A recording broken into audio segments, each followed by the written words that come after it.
Baik, Bapak Ibu semuanya dan teman-teman semuanya. Jadi saya akan coba mengenalkan dulu terkait dengan bagaimana konsep dari Smart Hospital itu sendiri dan juga salah satu komponen yang ada di dalamnya itu adalah sistem fisik nyata. Ya, kalau kita lihat ya kita baru mendapatkan ini ya musibah atau bencana di mungkin kalau di Pekanbaru di sekitaran tetangga kita ya di provinsi tetangga kita bahwa terdapat eh, bencana banjir dan juga longsor sehingga memang berdampak terhadap sebentar saya setting dulu host controlnya. Jadi sehingga terdampak pada masyarakat di daerah sana. Nah, bagaimana kita lihat jantung dari kesehatan itu sendiri memegang peranan yang sangat vital, terutama adalah rumah sakit ataupun fasilitas kesehatan yang ada di sana. Kalau kita lihat di update-nya ini di Kementerian Kesehatan, alhamdulillah sekarang sudah mulai ya. Jadi memang yang tonggak utama yang perlu diperbaiki terlebih dahulu itu adalah memang fasilitas kesehatan, terutama adalah rumah sakit.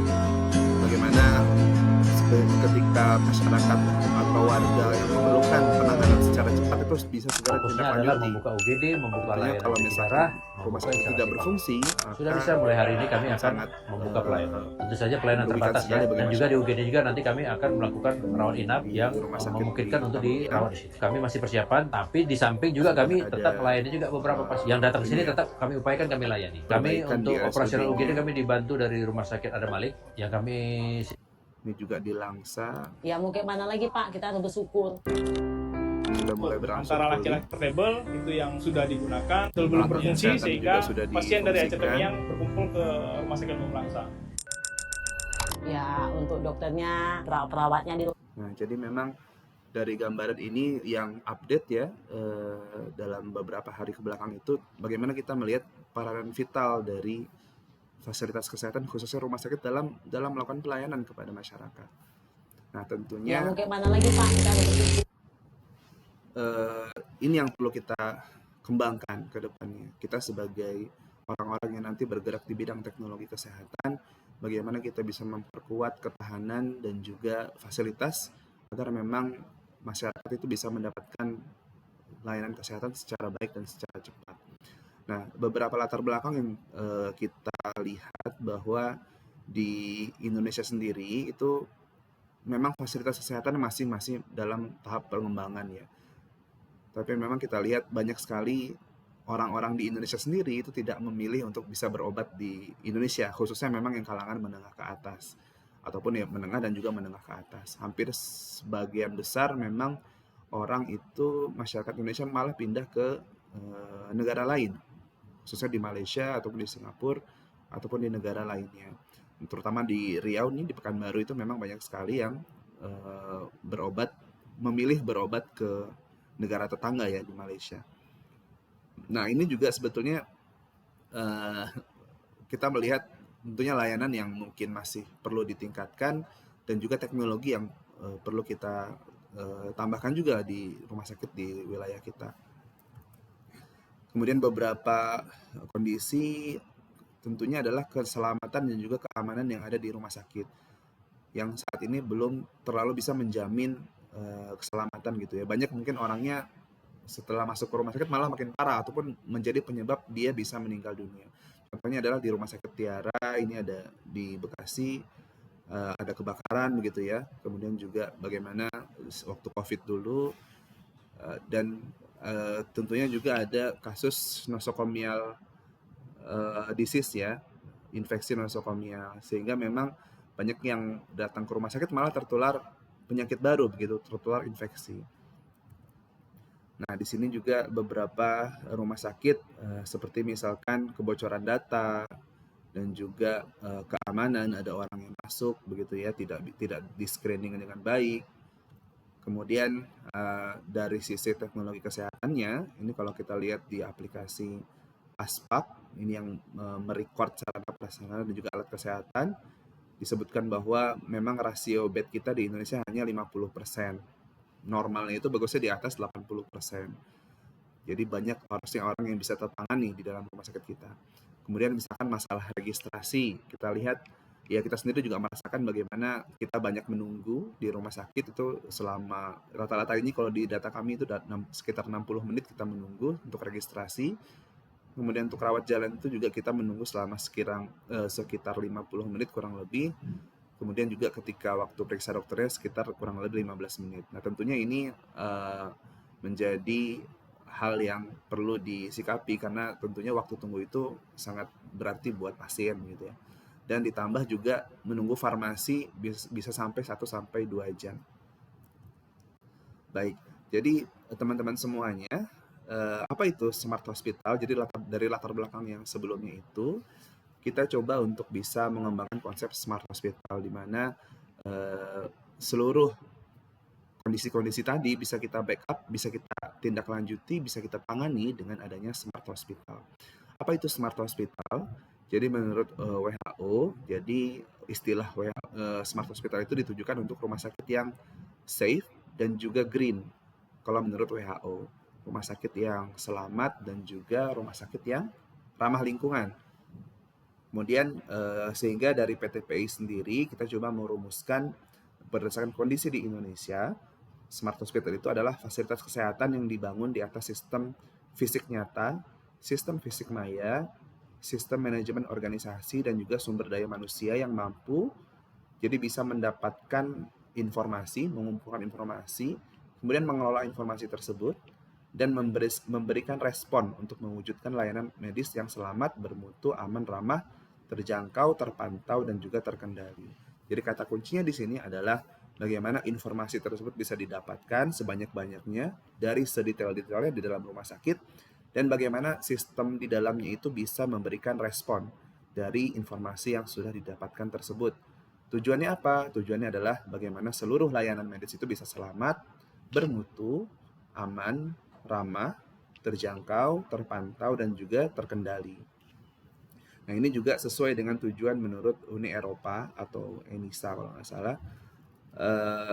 Jadi kalau di PTP itu disingkatkan SMART itu adalah S-nya itu adalah selamat atau patient safety, M-nya itu adalah mutu atau manfaat juga, mutu, bermutu dan juga bermanfaat, trustworthiness, juga improve diagnostics atau surgical ability. Jadi kemampuan rumah sakit dalam melakukan pengembangan diagnosa dan juga pembedahan atau treatment.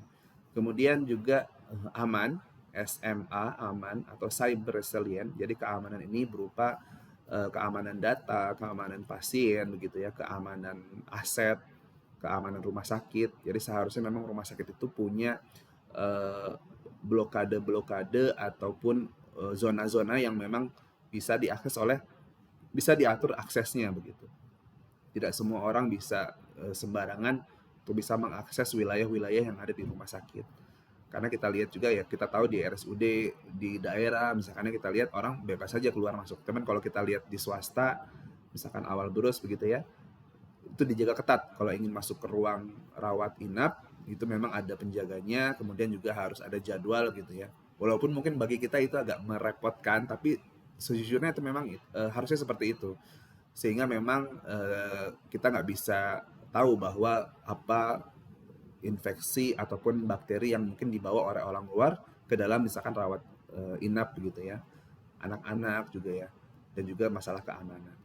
Kemudian juga seamless patient flow, jadi ramah pasien. Bagaimana pelayanan di dalam Smart Hospital itu harus seamless, harus ramah.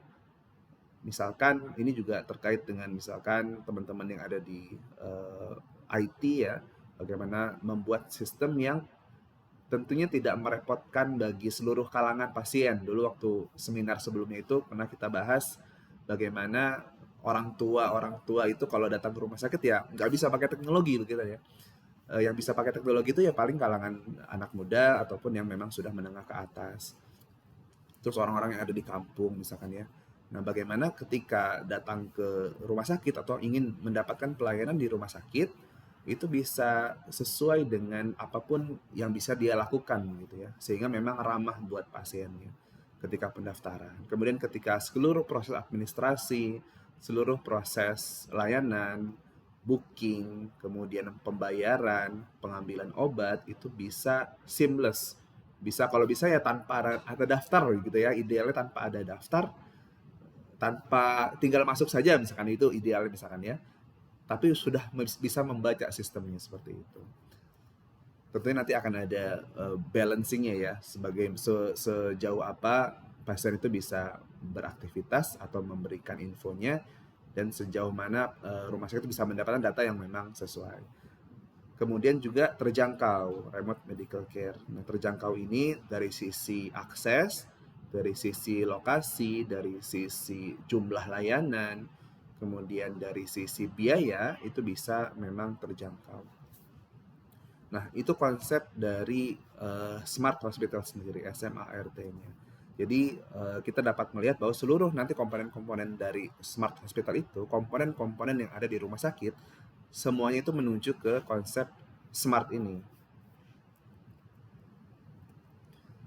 Ini juga ada beberapa indikator yang menjadi kajian kami di PTPI. Jadi kita punya tingkat begitu ya, seperti misalkan akreditasi perguruan tinggi, ataupun ya sekarang rumah sakit sebelumnya juga sudah pernah ada ya, rumah sakit tipe ABCDE begitu ya. ABCD gitu.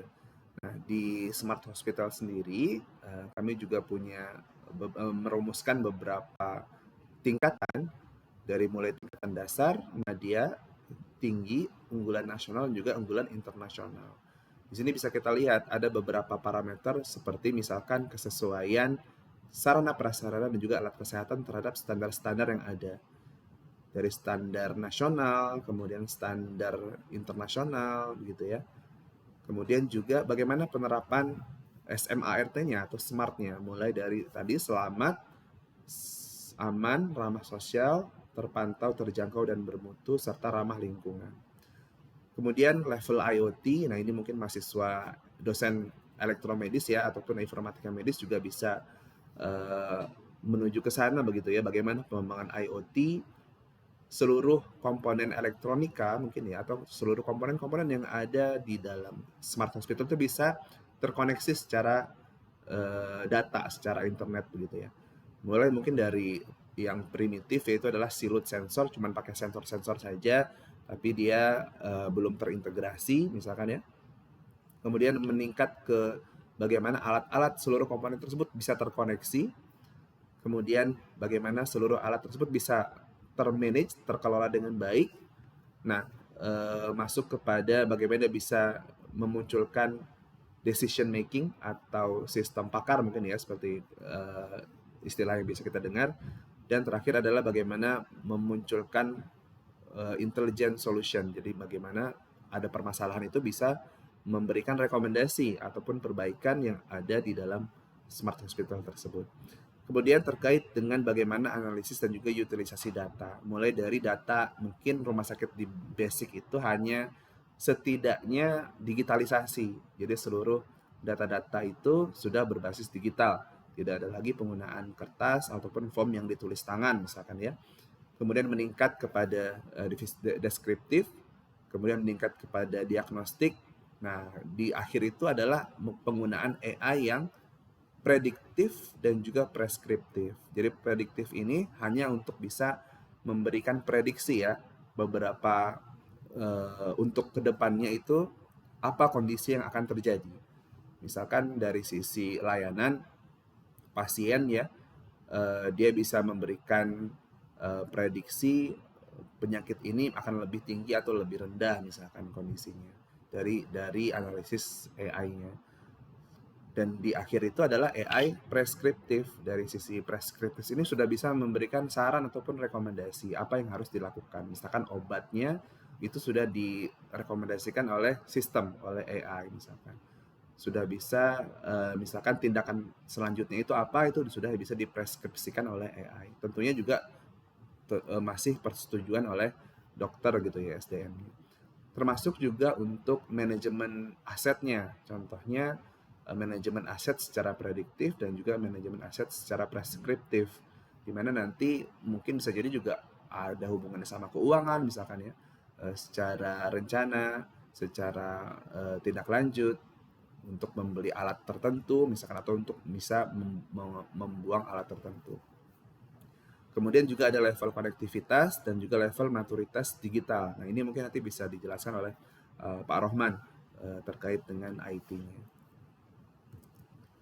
Nah, ini adalah komponen dari Smart Hospital. Jadi ada 4 komponen utama yang terdapat di Smart Hospital. Pertama adalah Real Physical System atau sistem fisik nyata.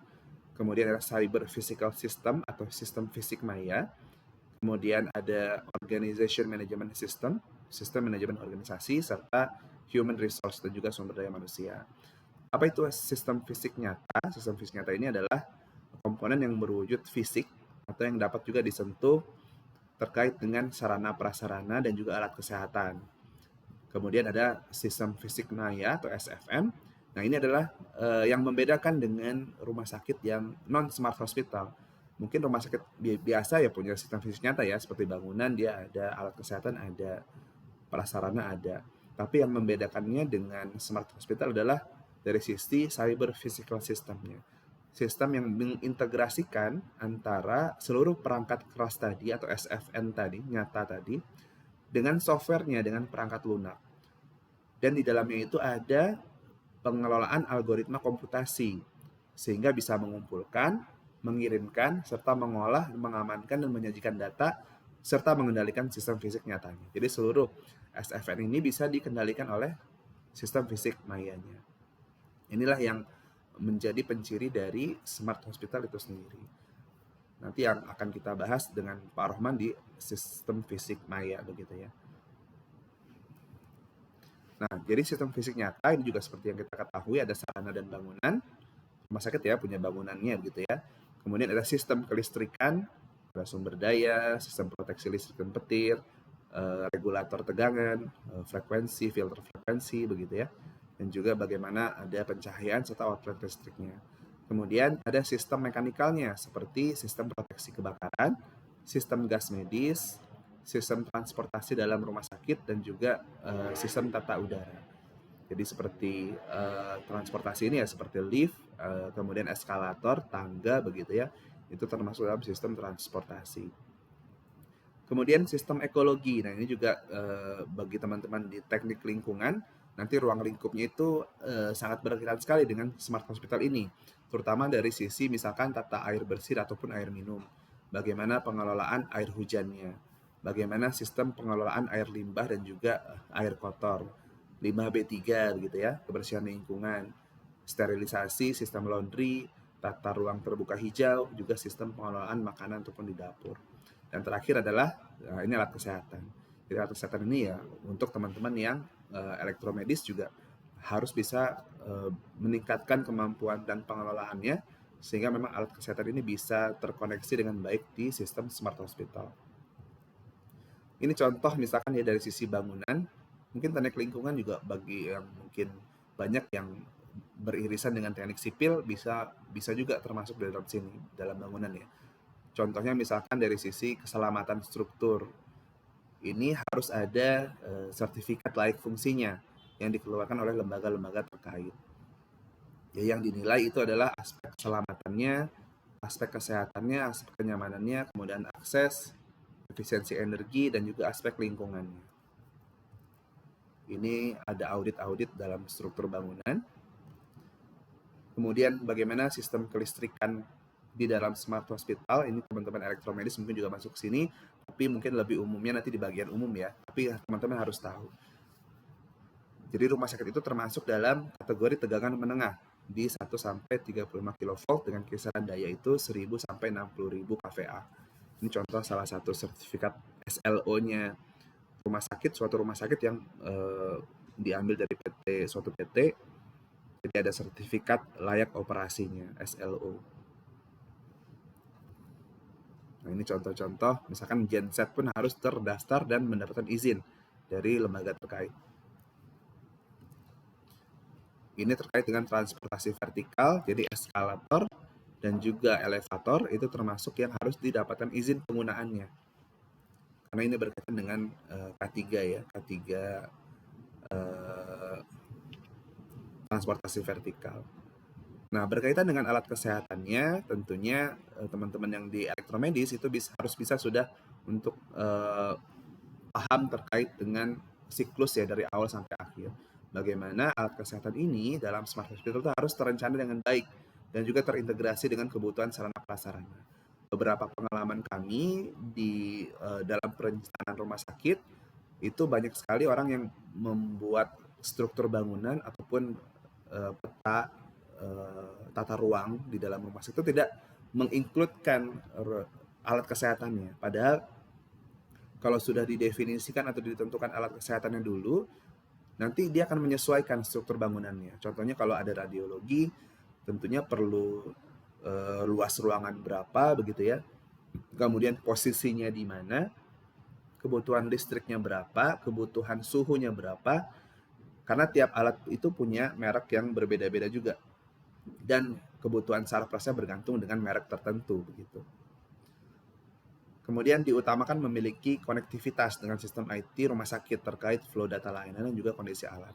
Nah, kedepannya memang bagaimana rumah sakit itu sudah mulai membeli alat-alat yang memang dia ada portnya yang bisa terkoneksi dengan sistem IT-nya. Sehingga memang dari sisi data pasien ataupun data kondisi alat itu bisa langsung terkirimkan secara real time ke dalam sistem.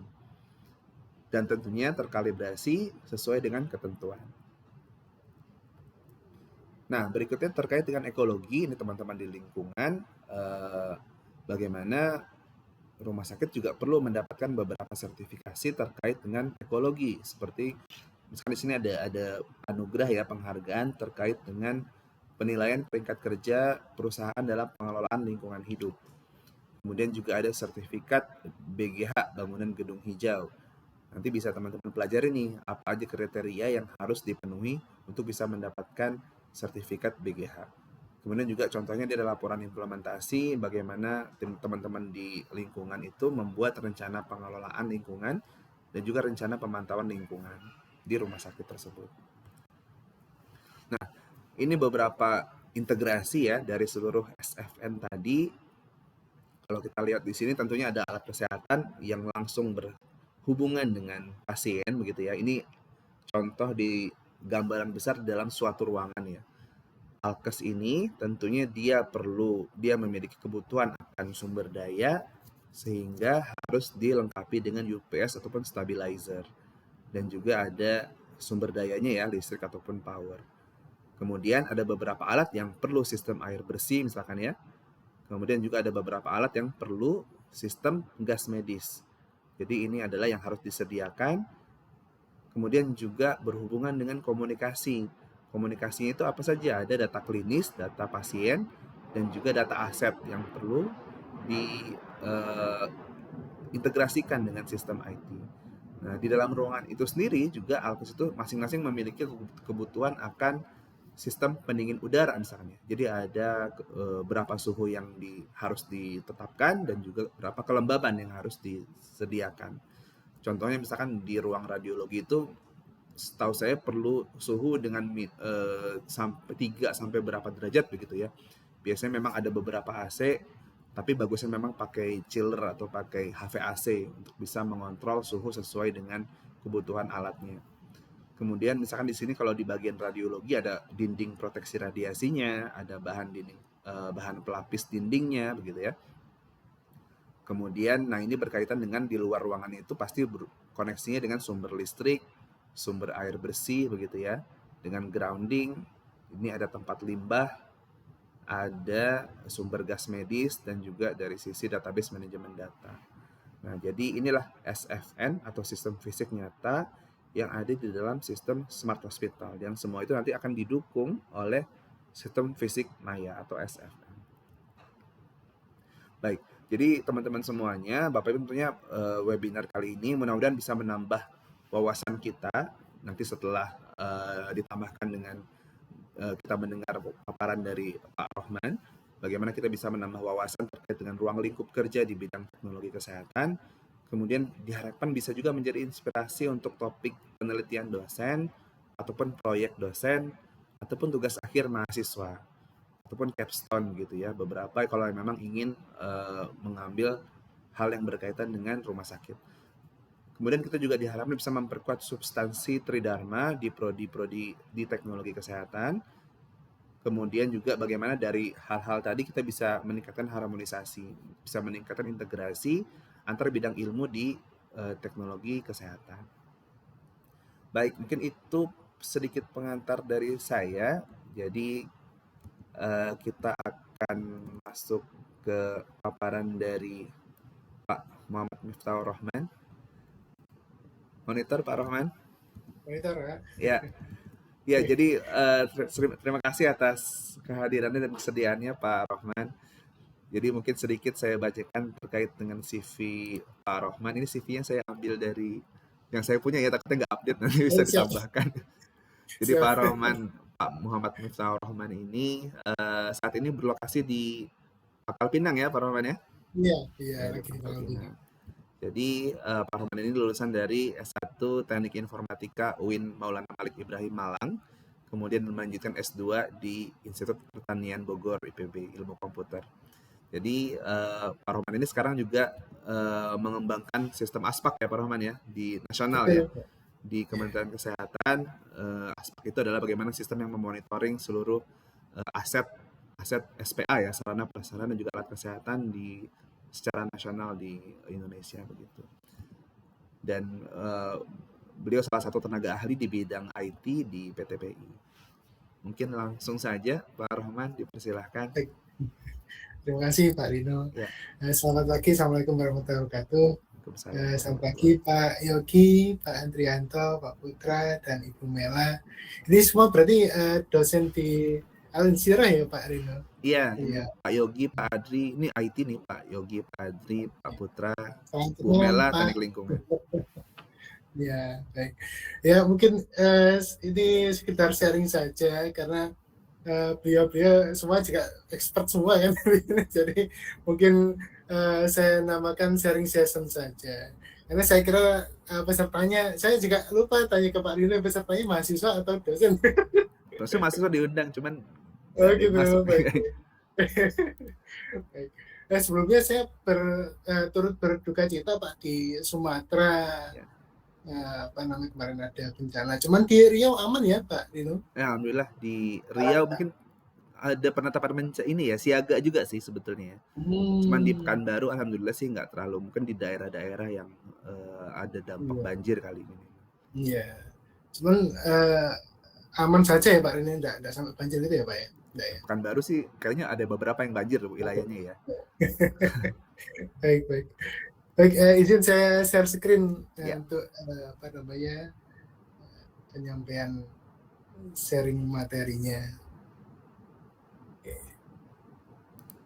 Mungkin saya mulai saja. Assalamualaikum warahmatullahi wabarakatuh. Untuk sesi saya ini kan membahas tentang sistem fisik maya. Yang tadi yang pertama adalah sistem fisik nyata, sudah dijelaskan oleh Pak Rino. Kemudian saya bagian sistem fisik maya. Ini udah muncul ya Pak Rino ya? Sudah, tapi yang di ininya bukan slideshow-nya. Slide ya. Kayaknya sudah slide ya Pak sekarang? Atau belum? Mungkin di stop dulu share screen-nya, bisa pindah ke yang di share screen nanti yang slideshow.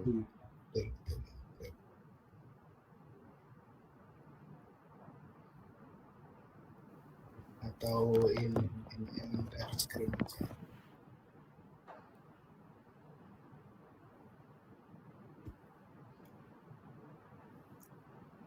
Oke. Bismillahirrahmanirrahim. Ya. Mungkin sedikit perkenalan Bapak Ibu. dari singgung sama Pak Rino juga. Ya ini pengalaman saya di beberapa kegiatan di PTPI dan di KIC, kemudian pengembangan perangkat lunak juga, Bapak Ibu. Kemudian ada pengalaman juga di asesmen maturitas sistem digital di beberapa rumah sakit. Kemudian ya di sesi ini mungkin ada beberapa yang nanti akan saya sampaikan. Ini ada kurang lebihnya 80 slide, mungkin nanti kalau waktunya tidak cukup bisa saya share juga ini materinya seperti itu. Jadi nanti akan membahas tentang konteks dan konsep dasar Smart Hospital dan SFM, arus data dan komponen SFM, aplikasi dan manfaat, kemudian aspek normatif dan regulasi nasional yang berkaitan dengan SFM, kemudian standarisasi dan kerangka kerja, kemudian tantangan, perencanaan, dan prospek masa depan, kemudian contoh implementasi komponen SFM. Ini juga tadi itu saya juga berpikiran bahwa ada peluang riset di bagian SFM seperti apa juga saya tambahkan di situ. Ini nanti bisa bermanfaat untuk Bapak Ibu. Baik, yang pertama ya seperti yang tadi disinggung oleh Pak Rino ya, karena era sekarang ini memang era digital dan pastinya ada tantangan transformasi di bidang kesehatan. Ini sudut pandang dari PTPI itu ada beberapa tantangan-tantangan yang kemudian seyogyanya kita berpindah dari konvensional ke era digital ini di bidang kesehatan. Ya, yang pertama kualitas dan keselamatan pasien. Ya, di sini ada beberapa resiko, diantaranya yaitu human error atau kesalahan dosis biasanya ya, dan prosedurnya kadang itu ada yang dosisnya seharusnya itu berapa tapi diberikan lebih banyak ataupun diberikan yang kurang seperti itu, ataupun data terfragmentasi. Misalkan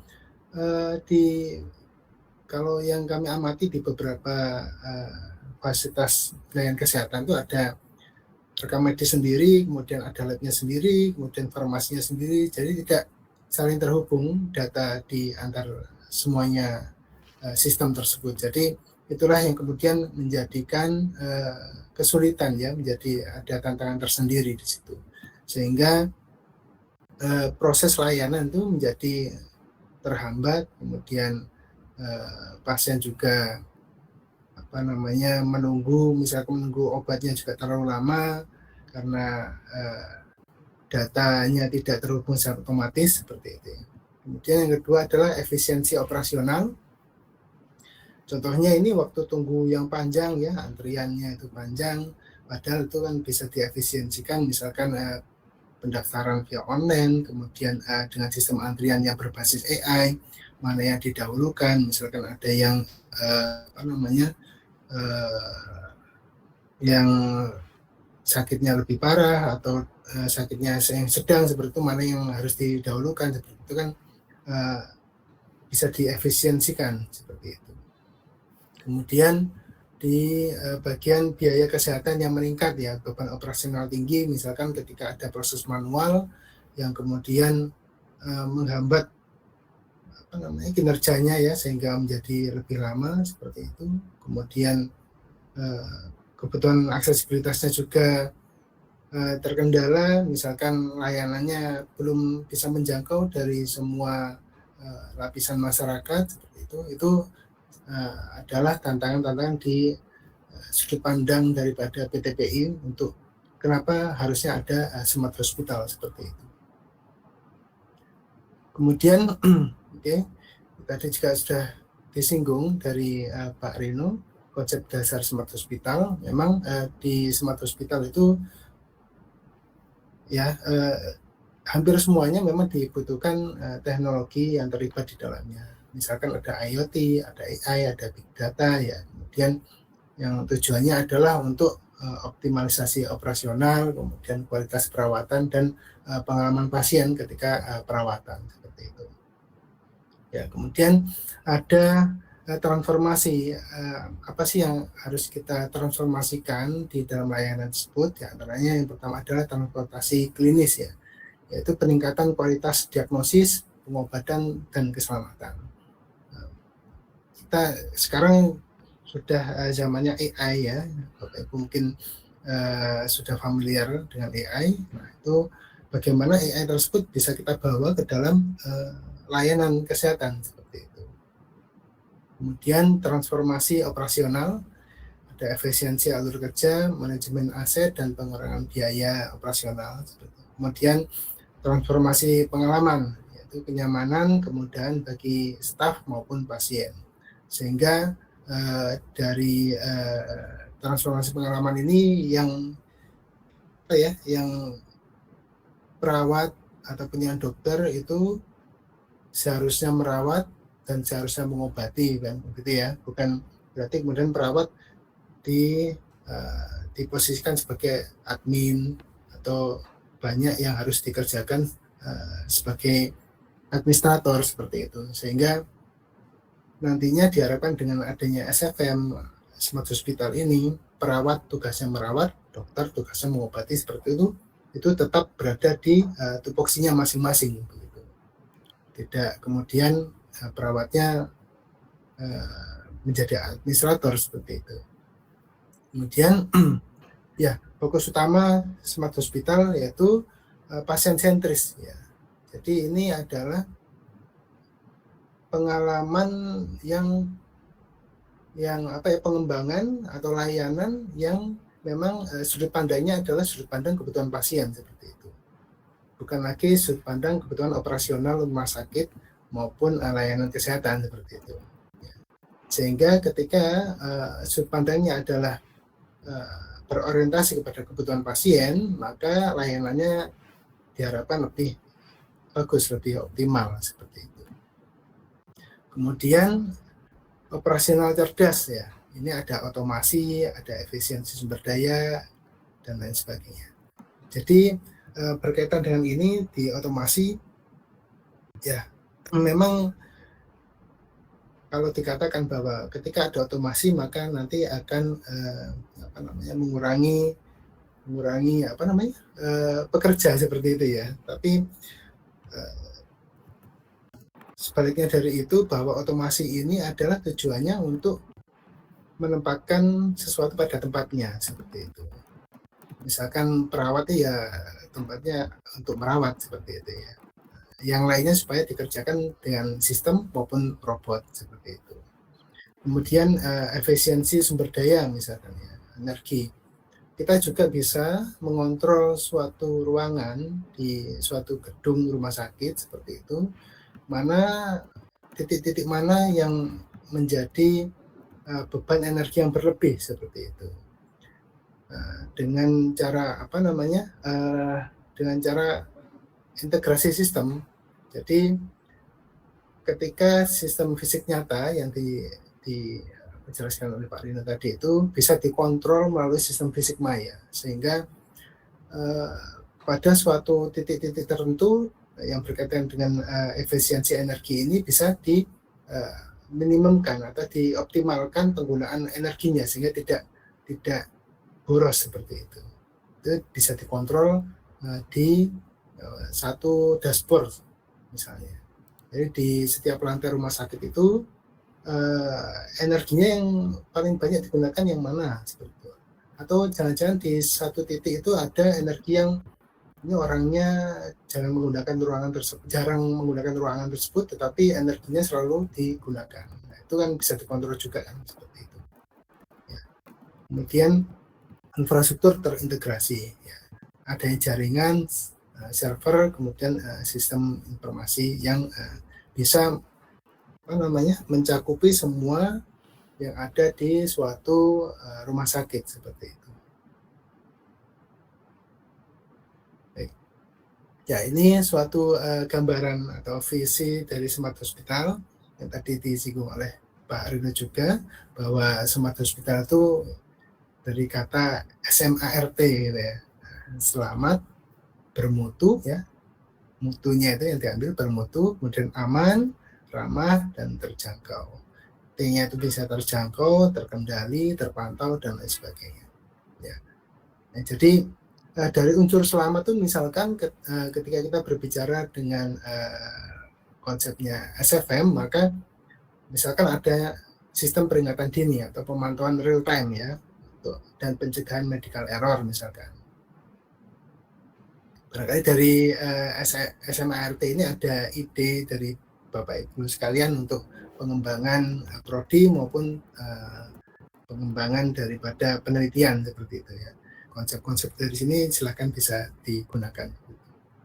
Kemudian bermutu ya, bermutu ini mengikuti ya misalkan keputusan berbasis data AI standarisasi pelayanan klinis ya. Jadi mengikuti standar, mengikuti aturan-aturan yang ada, kemudian hasilnya juga misalkan ketika menggunakan AI maka kualitasnya tinggi seperti itu, diuji coba, nilai keberhasilannya juga tinggi seperti itu menunjukkan mutu ya atau kualitasnya. Kemudian aman dari segi SFM, yang berkaitan dengan SFM yaitu berkaitan dengan cyber security ya, dan kepatuhan undang-undang perlindungan data pasien seperti itu. Jadi setiap ya ini tantangan besarnya di sistem fisik maya ini adalah semua yang ada di sistem fisik maya itu adalah rentan adanya kebocoran data seperti itu ya. Jadi setiap sensor atau setiap komponen yang ada di teknologi yang berkaitan dengan pengolahan data, pengiriman data ya, seperti itu memang rentan adanya kebocoran ya, rentan adanya kebocoran. Inilah yang memang harus sangat diantisipasi oleh tim IT yang ada di rumah sakit seperti itu. Jadi ini mungkin dari ada prodi sistem informasi di Al-Insyirah itu juga bisa menekankan bahwa semua data yang berkaitan dengan pasien yang ada di rumah sakit itu memang harus dilindungi. Jadi kalau pengalaman kami itu setiap data ya, apapun itu, kalau kita bicara bahwa kadang itu saya mengatakan bahwa misalkan di KTP itu yang sensitif itu adalah NIK gitu ya, atau yang sensitif adalah tanggal lahir seperti itu. Ya itu betul sensitif, tapi dalam satu KTP itu kan datanya semuanya lengkap ya. Jadi kalau bisa semuanya itu adalah datanya terlindungi dengan cara dienkripsi seperti itu. Enkripsinya searah atau dua arah. Nah, jadi di database-nya kalau bisa nanti berupa enkripsi juga. Jadi yang biasanya data bocor itu ya Bapak Ibu mohon maaf. Yang biasanya data bocor itu kan karena ketika mohon maaf ya, katakanlah yang dari segi administratornya atau dari siapa yang nge-hack itu mereka mendapatkan file mentah ya, data mentahnya. Jadi ada nama, ada NIK seperti itu, ada tanggal lahir. Karena itu mentah yang disimpan di database-nya, tidak dienkripsi dulu gitu. Jadi sebaiknya seyogianya memang harus dienkripsi. Ya. Kemudian ramah ya. Ini lebih ke pengalaman pasien misalkan menggunakan komponen-komponen yang ada di SFM. Misalkan kalau kita kemarin ini kan ada saya dengan Pak Rino tahun ini kan ditugaskan untuk INAHEF ya tahun 2025 ini INAHEF itu kegiatan pameran internasional di Jakarta itu saya melihat ada robotik juga kan ya. Nah, salah satunya bagaimana ketika kita membuat robot itu yang ramah bagi pasien, ramah bagi tenaga kesehatan, ramah bagi lingkungan seperti itu. Contohnya robotnya bisa menghindari pasien ya, atau menghindari manusia gitu ya. Nah, robotnya tidak membentur dinding seperti itu. Robotnya ketika ada error perintah bisa reboot secara otomatis atau bisa mode mode off atau mode standby seperti itu. Nah itu salah satu konsep ramah yang untuk sistem fisik maya. Kemudian terjangkau ya terjangkau ini kalau di sisi segi sistem fisik maya yaitu efisiensi operasional. Jadi dengan adanya sistem fisik maya maka otomatisasi dan lain sebagainya itu bisa menekan biaya yang harus dikeluarkan oleh rumah sakit untuk operasional seperti itu. Penghematan energi, kemudian mungkin ya, tapi belum tahu juga misalkan mana staf yang memang bekerja, mana yang tidak, seperti itu bisa dipantau juga ya seperti itu. kemudian dan lain sebagainya ya. Jadi itulah visi Smart Hospital ya, SMART. Baik, kemudian ya, apa itu sistem fisik maya, atau kalau kita cari di makalah internasional ya, di Google Scholar atau apa, itu biasanya diberi nama Cyber Physical System atau CPS, itu sistem fisik maya. Ya. Jadi sistem fisik maya itu, mohon izin Bapak Ibu mungkin sudah paham mengenai IT ya. Jadi ketika ada ada objek di rumah sakit ya. Kalau ini konsepnya di rumah sakit, objek rumah sakit, misalkan bed ya, untuk tempat tidur rumah sakit, tempat tidur pasien, itu kita bisa menanamkan IoT di situ. Kita bisa menanamkan kecerdasan buatan di situ sehingga mengetahui bahwa pasien ini sedang tidur. Nah, seperti itu. Pasien ini sedang gelisah. Ya. Pasien ini tidak bisa tidur misalkan, atau pasien ini sedang tidak di lokasi atau sedang jatuh misalkan, itu juga bisa ya di suatu bed ya. Kita bisa membuat bed yang canggih seperti itu, kemudian bisa dipantau secara real time, dan itu sudah ada kemarin waktu di INAHEP 2025. Ada perusahaan yang memang sudah mengembangkan ke arah situ. Nah, jadi hardware tersebut yang ditanamkan pada peralatan pasien itu bisa mendukung konsepnya daripada Smart Hospital ini, sehingga sistem fisik maya itu mendukung penuh Smart Hospital nantinya, mulai dari pasien hingga pada level manajerial seperti itu. Ya, ini arsitektur dasarnya.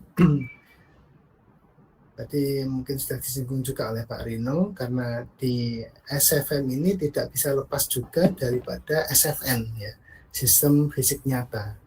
Jadi di sistem fisik nyata dikombin dengan teknologi, kemudian menjadikan suatu yang konsep yang disebut dengan sistem fisik maya seperti itu.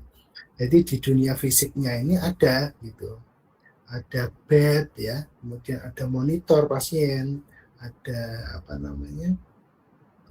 ya seperti itu ya, peralatan untuk pasien.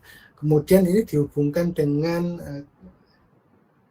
network ya, dengan jaringan. Kemudian dikelola lagi datanya, bisa dikelola secara secara konvensional ya, maupun dengan keputusan AI seperti itu ya. Ya, inilah yang arsitektur dasarnya daripada SFM, sistem fisik maya seperti itu. Ya. Kemudian bagaimana hubungan SFM dengan Smart Hospital? Ya, Smart Hospital itu yang disampaikan Pak Rino, Smart Hospital kan suatu konsep besarnya seperti itu. SFM ini adalah bagian daripada Smart Hospital. Dikatakan Smart Hospital ya, tidak hanya melulu ini ya Bapak Ibu, suatu yang teknologinya canggih, tidak. Ketika pasien jalan di lantai, kemudian lantainya itu tidak licin ya, lantainya itu tidak menyebabkan pasien jatuh, itu sudah merupakan unsur daripada Smart Hospital. Ketika rumah sakitnya itu dindingnya tidak tidak lapuk ya, dindingnya tidak berjamur, itu sudah termasuk bagian daripada Smart Hospital. Jadi tidak yang namanya Smart Hospital tidak harus canggih robotik dan lain sebagainya, tidak. Tetapi pada unsur SFM memang diharuskan melibatkan unsur teknologi informasi dan komunikasi ya, termasuk elektronika dan lain sebagainya. Seperti itu. Jadi ya kalau di sini sarana dan komponen yang terlibat ya, sarana dan prasarana, kemudian alat kesehatan, dan software dan server, robot dan IoT seperti itu. Ini untuk yang SFM. Baik. Kemudian ya ini sudut pandang lain bahwa SFM, IoT dan sistem embedded itu suatu yang berbeda. Ini di mana perbedaannya? Perbedaannya di sini kami contohkan perbandingan kuncinya ya, misalkan ini di embedded IoT dan SFM fungsinya ya misalkan spesifiknya misalkan untuk kulkas seperti itu, IoT-nya untuk pengumpulan datanya, SFM-nya ini baru kemudian data di IoT ini diapakan untuk di embedded-nya, ada otonom, ada kecerdasan buatan ya, yang menjadikan misalkan ya kalau di kulkasnya ini ketika sensor suhunya bekerja sedemikian kemudian harus seperti apa, kemudian ketika kulkasnya untuk misalkan ya untuk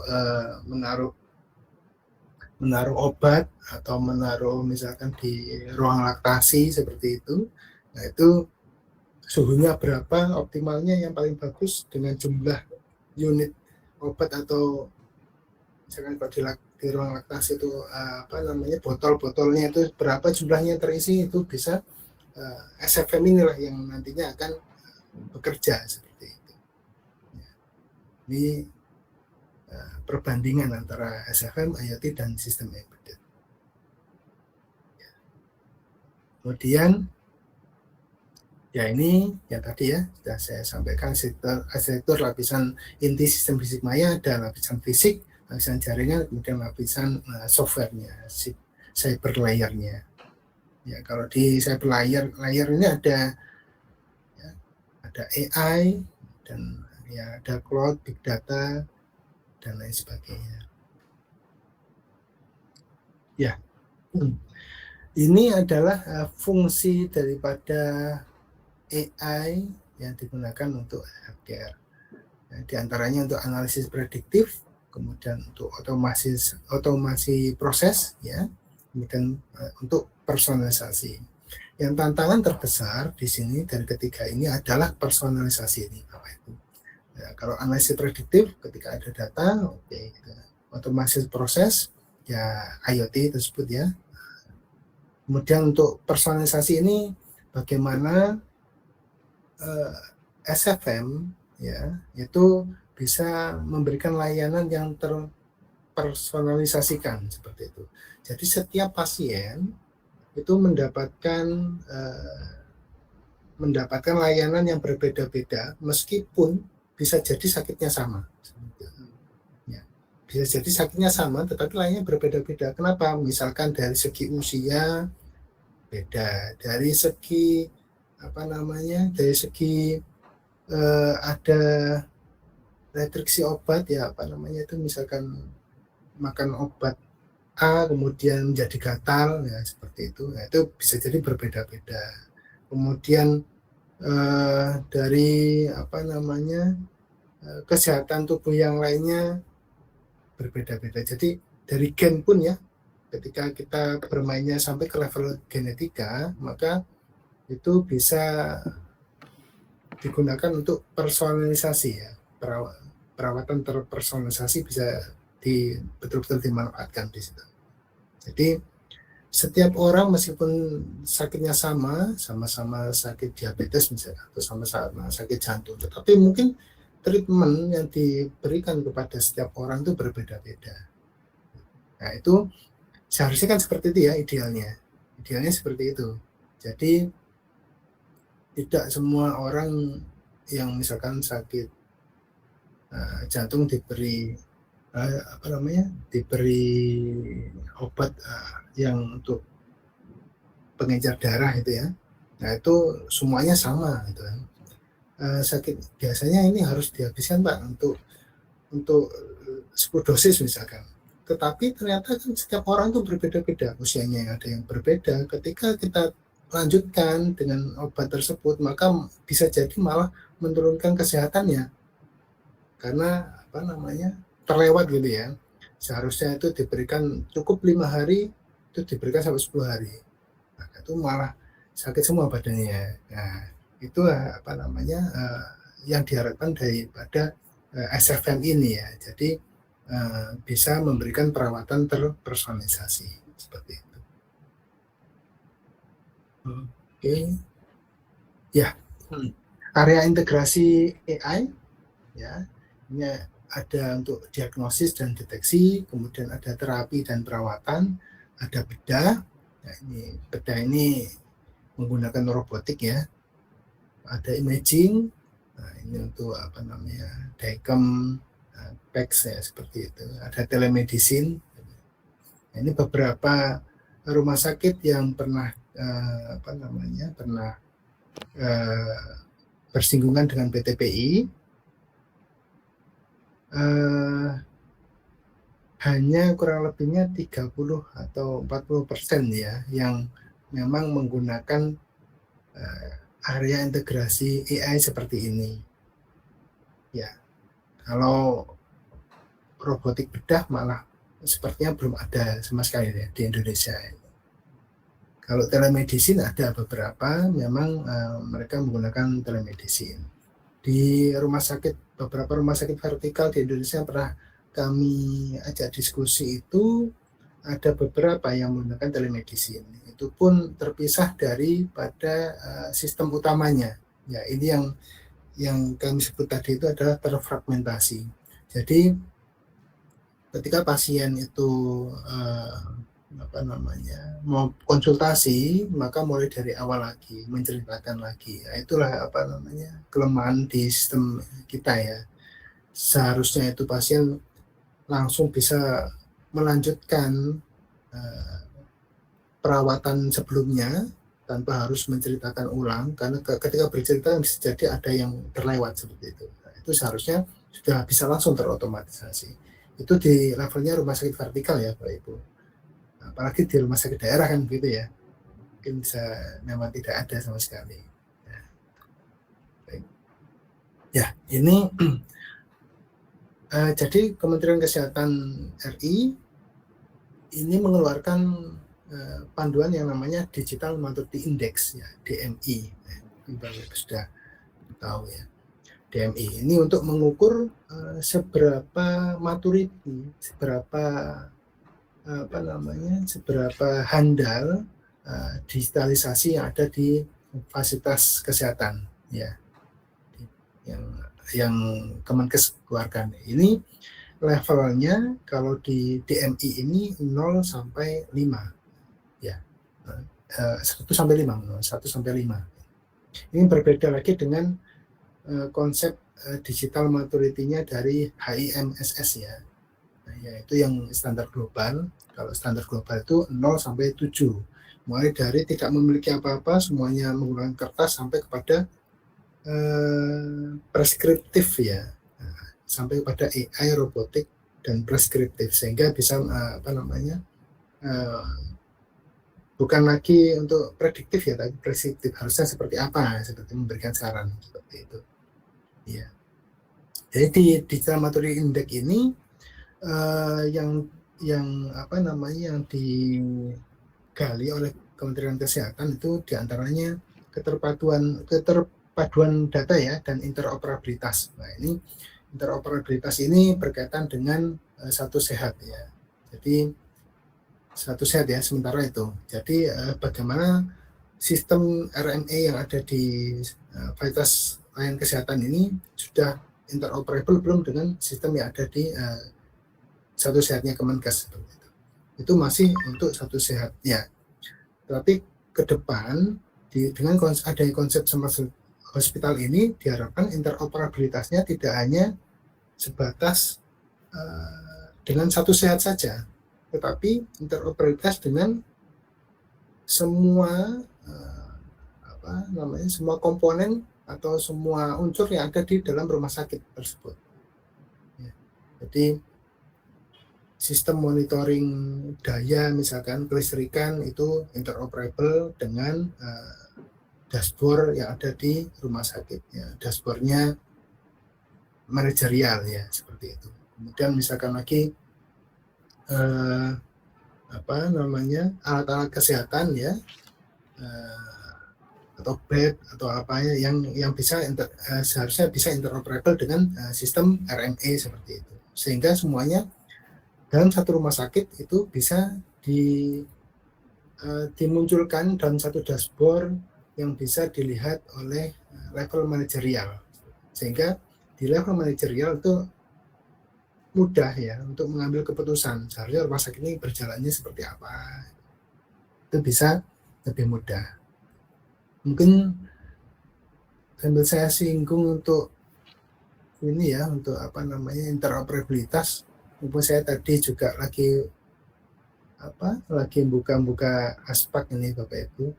Nah, ini untuk interoperabilitas ini yang dari PTPI rencanakan itu adalah setiap industri yang berkaitan dengan rumah sakit itu bisa interoperable ya, terutama industri yang elektronika seperti itu ya, bisa interoperable.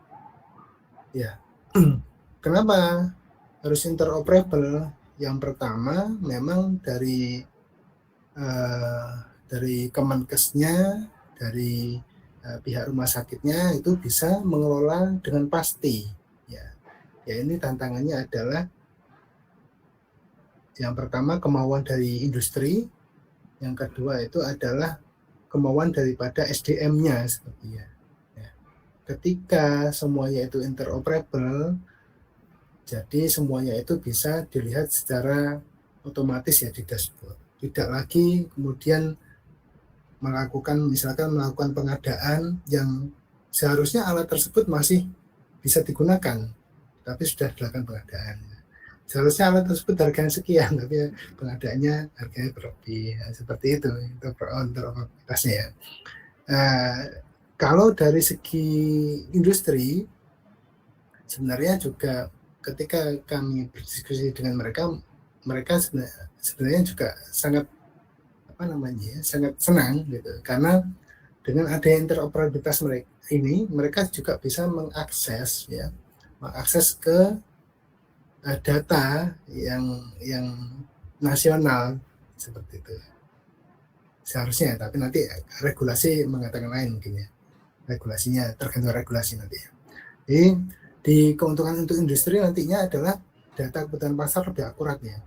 Jadi kalau kita gambarkan seperti ini adalah prototipenya Bapak. Jadi misalkan di Sumatera Selatan ini kenapa merah? Ini kesimpulan, bisa jadi nanti alatnya rusak gitu ya, banyak yang rusak. Bisa jadi alatnya banyak yang tidak terpakai. Jadi di dashboard Kemenkes nanti akan terlihat kurang lebihnya seperti ini. Oh, yang hijau ini oke, jalan. Yang kuning ini kenapa? Baru dicek. Yang merah ini parah gitu. Nah, seperti itu kalau ini. Ya, ini keuntungan untuk industri, pasarnya lebih akurat dan lain sebagainya, roadmap kesehatan lebih terarah. Jadi di industri pun memang nantinya flow-nya akan sama dengan tujuan nasional, seharusnya seperti itu. Ya. Ini kita mencontohkan.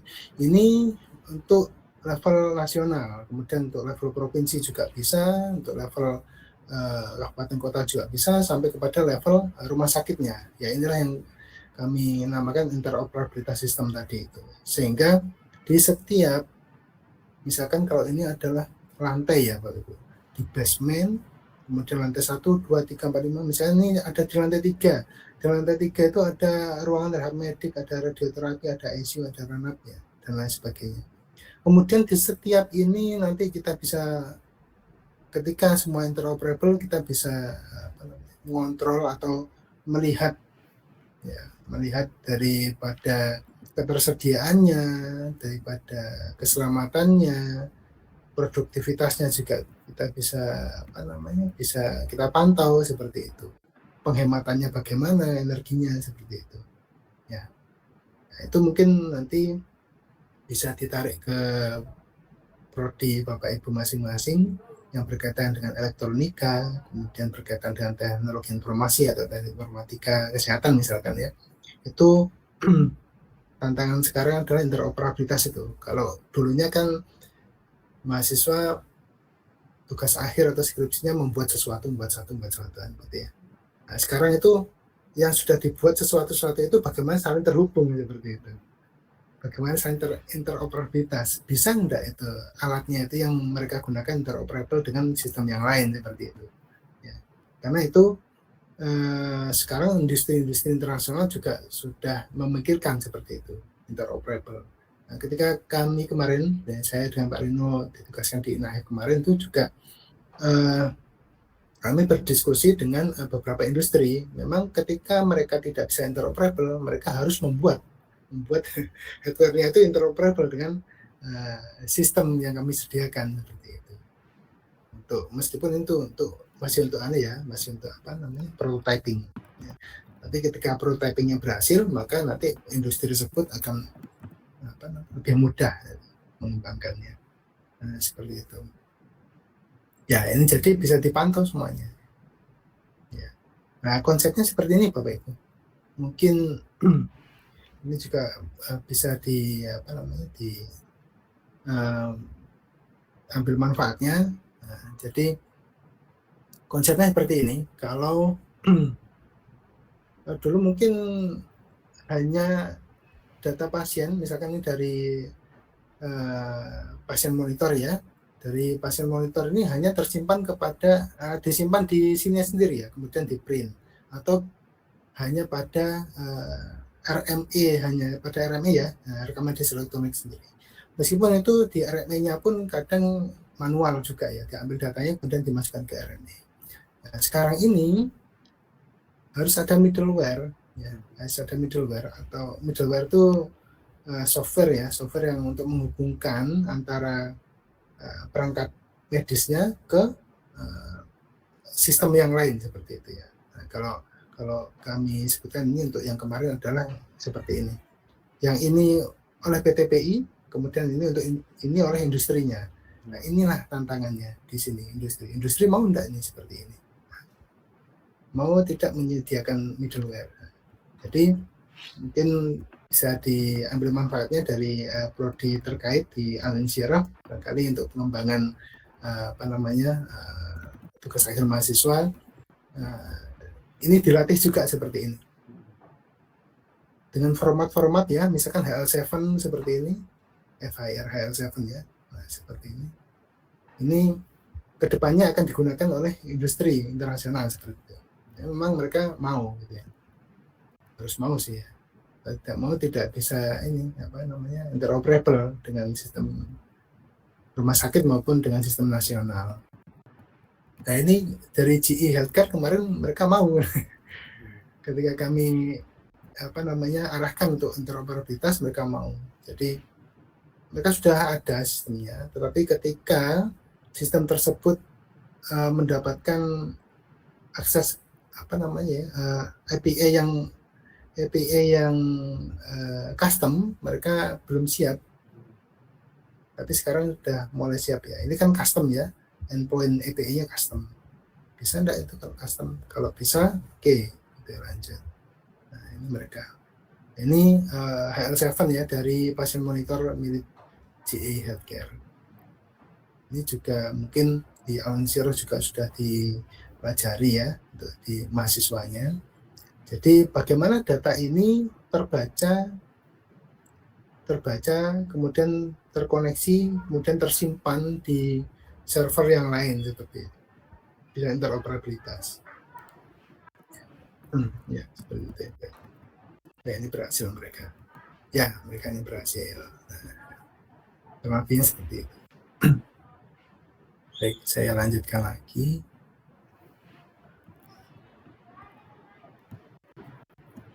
Tadi ini. Pak Rino ini sampai jam berapa Pak? Mohon maaf ini nanti. Ini sampai 15 menitan lagi lah mungkin. Ya, lagi baik. Ya. Ya ini tadi ini. Ya ini Digital Materi Index Kemenkes ini penilaiannya 0 sampai 5 ya, 0 sampai 5. Kemudian aspek penilaian yang ada di Digital Maturity Index ini ada sistem informasi, rekaman medis elektronik, kepemimpinan dan budaya kerja ya, proses bisnis dan keamanan data. Kemudian Ya, target penilaiannya yaitu rumah sakit, ya, dinas kesehatan, puskesmas, klinik, dan praktik mandiri. Tuh. Kemudian, ya ini kepatuhan ya wajib ya. Ketika kita membuat suatu sistem fisik maya, ya memang kita harus mematuhi beberapa regulasi yang terkait yang ada di Indonesia seperti itu ya. Di antaranya yaitu Permenkes nomor 24 tahun 2022 tentang rekam medis, kemudian Undang-Undang nomor 27 tahun 2022 tentang perlindungan data pasien. Ya. Nah, jadi SFM itu merupakan dikembangkan daripada EMR sebenarnya, Pak. Kemudian maka dari itu maka SFM diwajibkan harus mengikuti standar yang berlaku di Indonesia juga.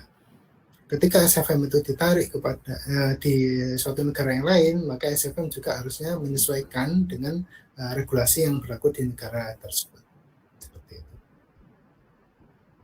Ya, kemudian ini ada HIMSS, Healthcare Information Management System Society.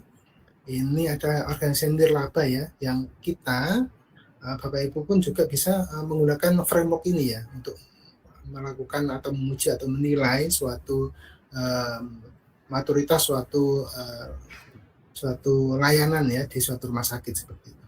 Di HIMSS ini ada yang pertama, jadi kalau di nasionalnya tadi kan DMI ya, Digital Maturity Index dari Kemenkes. Kita juga bisa merefer pada HIMSS ini. Jadi DMI dengan HIMSS itu berbeda. Ini adalah standar yang internasionalnya. Standar internasionalnya ada, salah satunya itu ada EMRAM, ya, Electronic Medical Adoption Model, ini untuk MER. Kemudian ada AMAM, ya, kalau ini untuk data analitiknya. Dari beberapa rumah sakit yang pernah bersinggungan dengan kami itu mungkin dari 10 hanya 1 Bapak Ibu ya menggunakan analitik ya, data analitik. Nah, mereka mengakui ya. Dari 10 mungkin hanya 1 yang memang mereka betul-betul memanfaatkan data driven ya untuk rumah sakitnya. Dan itu tantangan besar sebenarnya. Datanya sudah ada ribuan tetapi tidak dimanfaatkan seperti itu. Kemudian ada Infram, ini untuk infrastruktur ya, termasuk dengan jaringan dan lain sebagainya. Kemudian ada DIAM, ini untuk digital imaging. Kemudian ada CCMM, Community Care Maturity Model. Ini koordinasi perawatan ya, bentukan informasi, interoperabilitas dan lain sebagainya. Ya ini contoh level MRAM ya. Ya ini akan ada 7 ya, 7 stage. Misalkan kalau ini MRAM ini ada 5, ini saya contohkan 1 ya untuk yang MRAM. Ini ada tahap 0 ya. Tahap 0 itu berarti semua departemen ini bergantung pada kertas ya, nyatatnya manual seperti itu. Ya. Kita bisa menilai itu suatu rumah sakit itu sampai ke level berapa itu sebenarnya kita bisa menilai dari framework ini seperti itu. Kemudian tahap 1 ada sistem pendukung utama sudah ada ya, sudah menggunakan digitalisasi seperti itu dan lain sebagainya. Jadi Bapak Ibu yang perlu dipahami juga bahwa di SFM ini levelnya bukan lagi digitalisasi ya Bapak Ibu. Kalau di digitalisasi kan hanya untuk mengumpulkan data ya, mengolah data, mengolah dengan cara yang sederhana. Tapi ini sudah pada levelnya di atasnya digitalisasi ya, sudah bisa disebut knowledge management system ya, knowledge management system. Jadi ketika data sudah ada knowledge baru yang bisa diambil dari situ, yang bisa dimanfaatkan untuk pengembangan kesehatan seperti itu. Ya, ini masih sesi 2 ini. Aliran data kritis dan dalam SFM. Sesinya ini tadi ada banyak, nanti saya share untuk dokumennya. Ya, ini aliran data dalam komponen SFM. Jadi di SFM itu feedbacknya itu berjalan terus ya. Dunia fisik, dunia maya, kemudian ada kontrolnya, ini loop terus. Ya. Ketika ada kesalahan di suatu kondisi tertentu, maka itu bisa mengkoreksi sebaiknya dengan secara otomatis seperti itu. Ya, ini aliran datanya. Kemudian ini contoh daripada komponen di SFM, salah satunya adalah komponen sensor ya. Kita ketahui bahwa sensor itu ibaratnya mata dan telinga ya. Nah, jadi di sensor itu ya, kita bisa memanfaatkan ya. Salah satunya untuk vital sign real time, kemudian untuk kontrol lingkungan ya, kontrol energi lingkungan, kemudian untuk biometrik, kemudian untuk gerak dan jatuh. Nah, ini yang berkaitan dengan langsung dengan pasien. Ketika pasien lansia kemudian berada di ruangan sendiri atau ke toilet misalkan, bagaimana kalau di toilet kan yang saya tahu itu di beberapa rumah sakit mereka menyediakan telepon ya, ada telepon itu apa namanya, telepon duduk itu ya, yang bisa untuk call nurse itu ya, itu bisa telepon perawat. Tetapi di sistem semua hospital bukan lagi seperti itu sebaiknya. Jadi ketika pasien jatuh, bagaimana ketika jatuh kemudian angkat telepon yang sudah jatuh kesakitan masih harus angkat telepon. Dan tidak kan mereka pasien kan mungkin bisanya teriak ya, tolong begitu ya. Tapi ketika udah jatuh harus bangkit lagi, harus ambil ini, itu kan effortnya luar biasa itu. Ketimbang ngambil ini langsung aja jalan ke tempat tidur. Tapi ketika pasiennya memang tidak bisa atau kesulitan berdiri ketika jatuh, nah itulah fungsinya daripada SFM itu, membuat suatu sistem yang bisa mendeteksi bahwa ada orang jatuh, ada pasien jatuh seperti itu. Dan itu sudah ada Bapak ya. Jadi di beberapa perusahaan atau vendor yang yang terlibat dengan PTPU, mereka juga ada yang sudah menyediakan seperti itu ya. Tetapi memang harganya satu unitnya ya lumayan begitu ya. Mungkin dari Al-Insyirah nanti bisa mengembangkan itu seperti itu. Mereka menggunakan sensor atau gelombang radio atau itu ya mereka. Jadi pergerakan pasien di mana posisinya seperti apa itu bisa termonitor secara real time. Ketika jatuh maka ada notifikasi ke perawat seperti itu. Ada. Cuman memang harganya lumayan. Nah, barangkali Al-Insyirah bisa membuat seperti itu yang lebih murah gitu. Bisa produksi massal, nah, itu luar biasa. Ya, ini komponen sensor, yang lain ya, misalkan real time location system. Nah, ini untuk pelacakan alkes ya, ini untuk manajemen manajemen alat ya, saya lupa namanya itu istilahnya. Ya, ini untuk misalkan setiap alat-alat yang mahal itu tertanam suatu sensor, misalkan RFID yang aktif ya, kan ada yang pasif, ada yang aktif. Jadi kita bisa melihat posisinya ada di mana ini, betul nggak di ruangan itu, ya, seperti itu. Jangan-jangan hilang, kan seperti itu ya. Kadang itu rumah sakit itu tidak mengetahui asetnya ada di mana. Asetnya yang sudah hilang itu mereka nggak tahu. Tahu-tahunya ketika pendokumentasian aset ya yang baru itu mereka nggak ada barangnya, kemana hilang nggak tahu.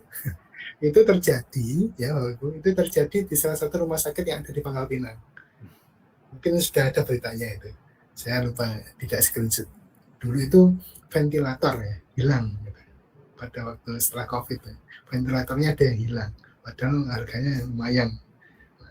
Hal seperti itu, dengan adanya keterpantauan itu, maka rumah sakit tahu. Atau bahkan kalau kita mengacu ke konsep aspaknya, dinas kesehatan kabupaten, kota, provinsi sampai ke sampai ke level nasional pun jadinya tahu ventilator kalau seharusnya itu kalau di waktu COVID itu ya, nah itu ventilator di area ini cukup nggak, sebanding nggak dengan jumlah penduduknya misalkan seperti itu. Nah, itu lebih mudah nantinya. sampai kepada levelnya rumah sakit pun tahu ventilatornya ada atau hilang seperti itu. Ya, kurang lebihnya seperti itu. Ini ya komponen sensor lain yang bisa terhubung dengan alat kesehatan ya. Ada pompa infus pintar, ada ventilator cerdas, tempat tidur pintar ini ya. Seperti itu. Kemudian komponen jaringan komunikasi ini ketika kita berbicara tentang SFM maka di dalamnya tidak bisa lepas daripada jaringan telekomunikasi. Ya, ini seharusnya yang harus ada, yang harus layanan daripada jaringan telekomunikasi itu disiapkan yaitu diantaranya yang memiliki latensi rendah. Ya, jadi tidak ada tidak ada jeda waktunya. Ya. Katakanlah ini ketika memanfaatkan robot bedah ya, harusnya sudah memotong robotnya jaringannya lemot ya, motong terus nggak jadi, sudah dipotong tapi nggak dilanjutin, gitu ya. Itu yang berbahaya. Ya. Kemudian kapasitasnya tinggi, bandwidthnya tinggi, ya, untuk mentransfer file besar. Biasanya CT scan MRI kan gambarnya besar ya, yaitu ketika bandwidthnya besar maka sekali kirim bisa bandwidth itu kan katakanlah bandwidth kan mirip seperti kalau di sini gambarannya itu seperti pipa ya. Ada yang lubangnya misalkan bandwidthnya kecil tuh lubangnya seperti sedotan. Kalau yang besar tuh seperti pipanya pipanya sumur gitu ya, sumur besar itu. Nah itu perbedaan signifikan. Bandwidthnya semakin besar, maka pengiriman datanya semakin banyak yang bisa dikirimkan. Satu paket tuh langsung besar, gitu, langsung banyak. Tapi ketika bandwidthnya kecil, maka paketnya akan kecil-kecil juga. Nah, kalau di pipa yang besar, pipa PDAM dengan pipa sedotan, ngirimnya kan beda ya, meskipun sama-sama airnya 1 liter. Dengan pipa PDAM, nah, 1 liter cuma berapa detik ya. Kalau pakai pipa sedotan 1 liter sampai berapa menit kan gitu. Nah, lebihnya seperti itu. Kemudian redundansi ya. Ya, seperti itu. Kemudian komponen sistem pengolahan data. Ya, mohon izin ini mungkin sudah familiar Bapak Ibu. Jadi ketika pengolahan data itu kan ada filtering ya, ada normalisasi, ada transformasi, kemudian ada pengolahan ya, atau data mining dan lain sebagainya. Kemudian komponen pengolahan data untuk AI ya, misalkan ini ada klasifikasi ya, pengenalan pola, kemudian ada untuk analisis prediktif ya. Nah ini berkaitan dengan jangan lupa ini Undang-Undang Perlindungan Data Pasien ya. Ketika kita menganalisa suatu data pasien, ya, kita harus mematuhi ini Undang-Undang Perlindungan Data Pasien. Mungkin agak saya cepatkan saja Bapak Ibu. Komponen pengolahan data untuk perangkat lunak ya. Yang pertama adalah logika sistemnya, kemudian validasi model AI, kemudian ya basis datanya. Validasi model AI kan memang harus divalidasikan. Misalkan ketika kita membuat suatu model, kemudian meskipun modelnya itu akurasinya tinggi, tapi kita harus memvalidasikan ke suatu pakar seperti itu ya. Akurasinya tinggi tapi nggak valid, nah, itu kan bisa jadi salah seperti itu. Kemudian ya ini komponen penyimpanan data SFM ya, bisa disimpan di lokal server cloud, kemudian di SAN, kemudian di external hard drive. Ya, ini prinsipnya harus dipatuhi adalah data integrity ya, integritas data. Jadi data tersebut tidak rusak, tidak berubah ya. Ketika mengambil data pasien kemudian dipindah, ternyata ada data yang rusak misalkan, hanya sebagian yang terpindah atau bahkan ada data yang berubah gitu ya. Tidak. Ketika dipindah ternyata datanya berubah. yang awalnya laki-laki datanya pindah jadi perempuan. Itu kan bisa jadi seperti itu, Pak. Hal-hal seperti itu bisa terjadi. Oke, kemudian komponen sistem output ya. Ya, ini di konsepnya SFM. Jadi untuk outputnya itu bisa berupa banyak yang bisa kita lakukan ya. Ada yang berupa web, mobile, kemudian ada yang kios atau snatch, kemudian ada yang ya LTS ya, real-time location system ya, bisa manajemen aset seperti itu. Lokasinya ada di mana dan sebagainya. Ya, ini untuk penyampaian informasi.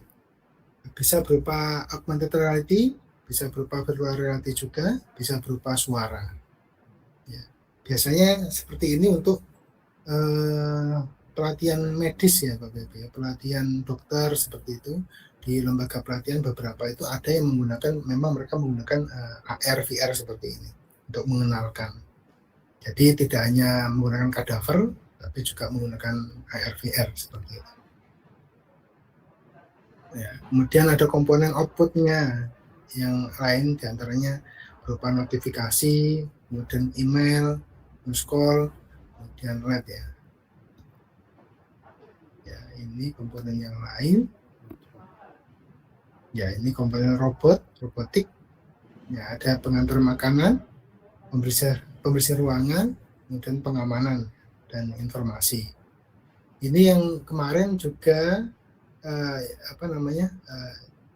dengan PTPI ya, beberapa perusahaan itu bersama dengan PTPI itu show robotik mereka ketika di kegiatan INAHEF di bulan Oktober kemarin. Kemudian ini ya robot tadi. Oke, saya lanjutkan aja. Ya, aplikasi manfaat SFM. Mungkin saya potong saja. Pak Rino mohon izin Pak, ini masih banyak. Jadi mungkin saya potongkan saja di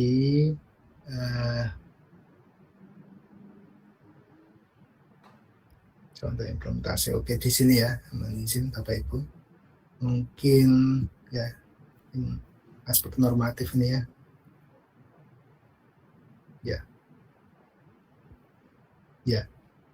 Jadi ya, kalau kita berbicara tentang arah transformasi ya, itu berarti semua kalau di peraturan Permenkes yang sudah beredar itu kan semua fasilitas layanan kesehatan harus menggunakan EMR gitu ya. Nah, itu ketika sudah menggunakan EMR maka diarahkan ke interoperabilitas dengan sistem satu sehat seperti itu. Itu yang yang ada sekarang seperti itu.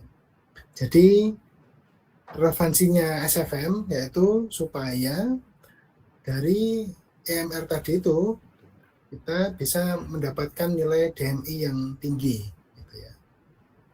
Seperti itu. Nah, ini levelnya ya kalau di levelnya di DMI-nya Kemenkes ya. Tetapi posisi SFM di DMI-nya Kemenkes ini tidak efektif ya Bapak Ibu ya. Di level 1-2 ini tidak efektif nih sebenarnya. Karena SFM itu sudah real time ya. Sudah real time. Ketika suatu rumah sakit sudah menerapkan SFM ya, PTPI ya, yakin itu sudah levelnya ke-5 seperti itu. Tetapi kalau di HIMSS bisa jadi nanti ke level 3, 4, 5, 6, 7 seperti itu. Ya, itu perbedaan level di DMI sama di Kemenkes. Oke, ini integrasi sudah tadi. Interoperabilitas juga saya kira sudah. Ya. Oke, ini dengan satu sehat. Mas semuanya sekarang harus ke satu sehat. Oke, mungkin ya ini ya tantangan perencanaan prospek masa depan. Ya, untuk SFM yang paling utama adalah keamanan cybernya di SFM itu ya. Jadi ketika kita menerapkan suatu sistem fisik maya di suatu rumah sakit, memang satu-satunya yang harus diutamakan adalah keamanan cybernya. Setiap sensor, setiap data yang terkirim itu rawan ya, rawan kebocoran data, rawan manipulasi data dan sebagainya. Ya, dimanipulasi datanya masih bisa ya. Oke. Kemudian tantangan dari SDM, nah ini juga menjadi perhatian juga di PTPI, karena di setiap rumah sakit itu direkturnya, Bapak Ibu, direkturnya itu biasanya hanya sebatas dokter, ya, dokter. Jadi bisa jadi mereka sudut pandangnya tidak kepada teknologi seperti itu. Itu yang menjadi perhatian di PTPI. Oleh karena itu sebaiknya memang di bagian manajerial itu melibatkan unsur daripada teknologi, misalkan dari teknik biomedis, dari elektro, dari informatika, dan mereka diberi arahan untuk fokusnya ke teknologi medis memang seperti itu. Ya. Karena di beberapa rumah sakit yang sudah berinteraksi dengan kami itu mungkin hanya 20-30% yang orientasi manajerialnya itu memang ke bidang teknologi gitu. Karena umumnya itu dokter ya. Dokter. Ya, ini oke. Membangun SFM bisa dimulai dari memilih area kritis yang utama yang mana, kemudian ditentukan use case spesifiknya seperti apa, kemudian baru pengadaan infrastruktur, kemudian ya dan uji kepatuhan ke regulasinya. Baik. Ya, ini prospek masa depan SFM ya, bisa jangka pendek, jangka panjang. Kalau jangka pendeknya ya kemandirian DMI sampai ke level 5 hingga ke level 7, jangka panjangnya kepada sampai ke digital twins dan lain sebagainya. Ya ini smart tadi ya. Ya, ini contoh implementasi komponen SFM. Ini misalkan di enkripsi data sensor, Bapak Ibu, ini berkaitan dengan keamanan data, mungkin dari prodi teknik informatika yang kalau ada sistem informasi bisa memperdalam ini pengamanan data untuk mendukung smart hospital seperti itu. Kemudian ya ini sama pengamanan data ya, sensor ini enkripsi. Kemudian ya ini model enkripsi ini yang sederhana. Kalau ini mungkin untuk tugas mahasiswa dan lain sebagainya. Penerapan zero trust pada alat kesehatan. Jadi setiap alat kesehatan memiliki ID masing-masing ya Bapak Ibu. Sehingga ID tersebut bisa zero trust ya. Jadi ketika suatu alat kesehatan, apakah betul alat kesehatan itu terdaftar pada sistem atau tidak, seperti itu ya. Kemudian ya ini contoh lain komponen di lapangan. Kemudian potensi riset bidang SFM ya, karena SFM ini tidak bisa berdiri sendiri Bapak Ibu. Jadi semua prodi yang berkaitan dengan teknologi dan kesehatan bisa berkolaborasi di sini ya. Ada komputer, ada teknik biomedis ya, elektronika dan kedokteran seperti itu. Kita tidak bisa membangun suatu sistem fisik maya itu sendirian, tidak bisa. Harus bareng dengan prodi yang lain. Gitu. Ya. Potensi riset di bidang big data, di sensor, interoperabilitas alkes, ya gitu. Mungkin itu dari saya Pak Rino dan Bapak Ibu sekalian, mohon maaf kalau terlalu panjang. Dan saya akhiri, terima kasih, barangkali ada yang bisa kita diskusikan, saya persilahkan. Baik, terima kasih banyak Pak Rahman atas paparannya. Jadi memang di Fakultas Teknologi Kesehatan sendiri itu dasarnya memang kolaborasinya memang di situ ya. Bagaimana memang kita arahnya memberikan input kepada rumah sakit ataupun fasilitas kesehatan untuk bisa memberikan pelayanan yang maksimal, terutama dari sisi teknologi dan juga sarana prasarana serta sistem fisik mayanya begitu. Ya, mudah-mudahan nanti kedepannya banyak sekali yang bisa kita kembangkan ya, Pak Rahman ya. Mungkin tetap dari PTPI dan juga nanti teman-teman dosen dan juga mahasiswa bisa juga untuk bisa mengarahkan ataupun menyusun proyek-proyeknya itu memang untuk mendukung hal-hal tujuan tadi dalam Smart Hospital. Mungkin dari Bapak dosen atau Pak Adri, Pak Putra, Bu Mela atau ada Divi, ada yang ingin ditanyakan?